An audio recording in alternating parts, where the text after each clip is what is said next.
Hi everyone, welcome to cool way to learn. నేర్చుకోండి మలయాళం సులువుగా. నేర్చుకోండి మలయాళం సులువుగా. మలయాళంలో చిన్న చిన్న వాక్యాలు.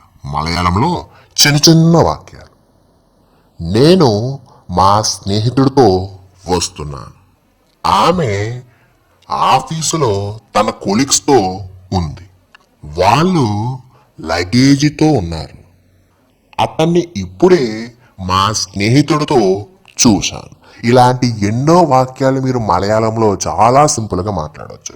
అయితే అలా మాట్లాడాలి అంటే మీకు ఇక్కడ ఇచ్చిన వాక్యాలు గమనిస్తే ఒక కామన్ పాయింట్ ఉంది. గమనించారా?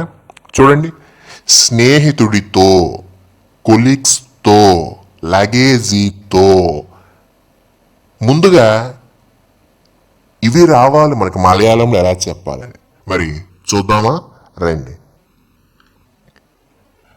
తెలుగులో వాక్యాలు మాట్లాడేటప్పుడు తో అనేది వచ్చిందనుకోండి, మలయాళం వాళ్ళు ఓడొప్పం, ఓడొప్పం అని వాడతారు.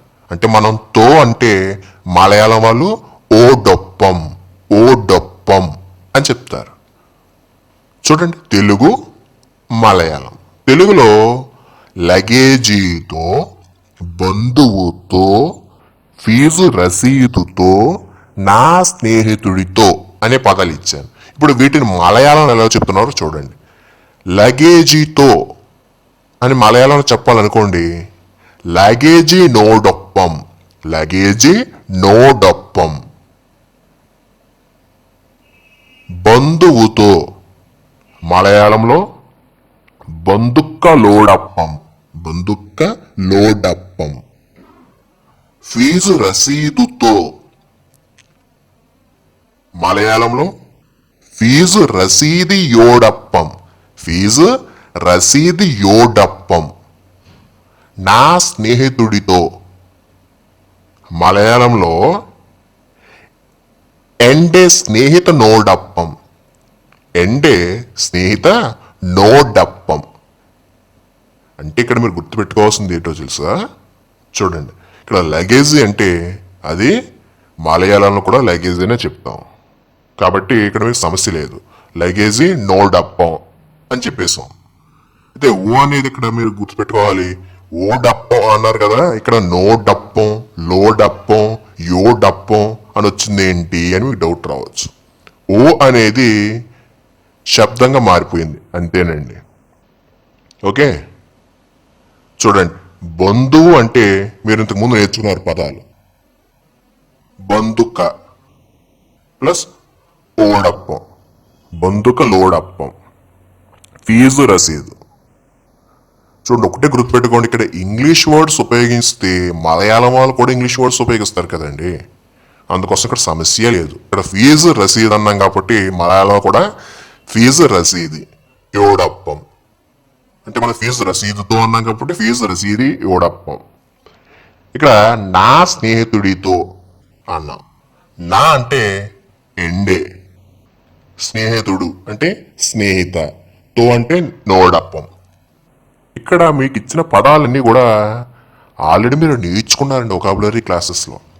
కేవలం ఇక్కడ తో అనేది నామవాచకాలు ఎలా కలుపుతున్నాము మలయాళంలో అనేది దృష్టిలో పెట్టుకోండి అంతే. ఓకేనా? సరే, మీకు ఇంకా బాగా అర్థం అవడం కోసం ఉదాహరణ చూద్దానండి. నేను లగేజీతో వస్తున్నాను. నేను లగేజీతో వస్తున్నా. నేను అంటే మలయాళంలో జ్ఞాన్, జ్ఞాన్. లగేజీతో ఏం చెప్పాలి మలయాళంలో? లగేజీ నోడప్పం, లగేజీ నోడప్పం. వస్తున్నాను మలయాళంలో వరుణ్ణు. నేను లగేజీతో వస్తున్నాను అంటే మలయాళంలో జ్ఞాన్ లగేజీ నోడప్పం వరుణ్ణు, జ్ఞాన్ లగేజీ నోడప్పం వరుణ్ణు. ఇప్పుడు లగేజీతో ప్లేస్లో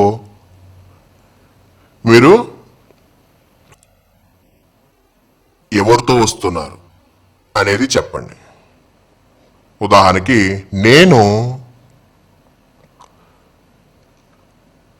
ఫీజు రసీదుతో వస్తున్నాను అని చెప్పాలి. అప్పుడు ఎలా చెప్తాం మలయాళంలో? ഞാൻ ఫీజు రసీదియోడొപ്പം വരുന്നു. అలా కాకుండా నేను నా స్నేహితుడితో వస్తున్నాను అని చెప్పాలి. అప్పుడు ఎలా చెప్తాం మలయాళంలో? ഞാൻ എന്റെ സ്നേഹിതനോടൊപ്പം വരുന്നു. ഞാൻ എന്റെ స్నేహితునోడొപ്പം വരുന്നു. అలా కాకుండా నేను బంధువుతో వస్తున్నాను. అప్పుడు ఎలా చెప్తాం మలయాళంలో? ഞാൻ ബന്ധുക്കളോടൊപ്പം വരുന്നു. ഞാൻ ബന്ധുക്കളോടൊപ്പം വരുന്നു. ఓకే, ఈ వీడియో ఇంతటితో అయిపోయిందండి. అయితే దీని కంటిన్యూషన్ అనేది ఒక వీడియో ఉంటుంది. అంటే తో అనే దానితో చాలా వాక్యాలు మాట్లాడవచ్చు. ఆ వాక్యాలు తెలుగులో ఇస్తూ దాన్ని మలయాళంలో ఎలా చెప్పాలి, ఎన్ని వాక్యాలు ఎట్లా మాట్లాడాలంటే ప్రజెంట్, పాస్ట్, ఫ్యూచర్ ఎలా మాట్లాడాలి అనేది మీకు ఇంకా బాగా అర్థం అవడం కోసం ఉదాహరణలు అనేది ఇవ్వడం జరుగుతుంది. ఓకే, మళ్ళీ నెక్స్ట్ వీడియోలో కలుద్దాం. Thank you.